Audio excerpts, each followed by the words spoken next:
ಮಹಾಭಾರತದ ಒಂದು ಸುಂದರ ಸನ್ನಿವೇಶ.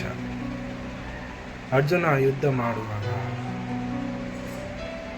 ಮುಂದೆ ಕೌರವರ ಸೈನ್ಯನೇ ಜೊತೆ ತನ್ನವರೇ ಆದ ಭೀಷ್ಮ,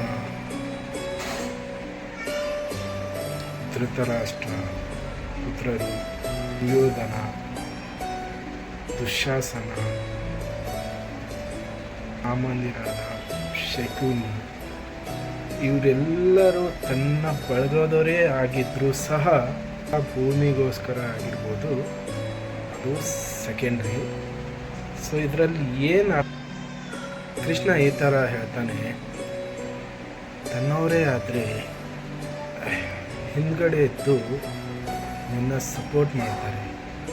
ಸೊ ಇವರೆಲ್ಲ ನಿನ್ನವರು ಆಗಿದ್ದರೂ ಮುಂದೆ ಇದ್ದು ಯುದ್ಧ ಮಾಡ್ತಾ ಇದ್ದಾರೆ.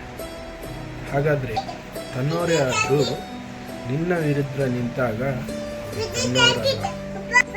ತನ್ನವರು ಅನ್ನೋ ವಿಚಾರದಲ್ಲಿ ಆಳವಾಗಿ ಹೋಗ್ತಾ ಹೋದರೆ ತನ್ನವರು ಅಂತ ಅರ್ಥನೇ ಕಳೆದು ಹೋಗ್ತಾ ಇದೆ. ಇಂಥ ವಿಚಿತ್ರ ಅಲ್ವಾ?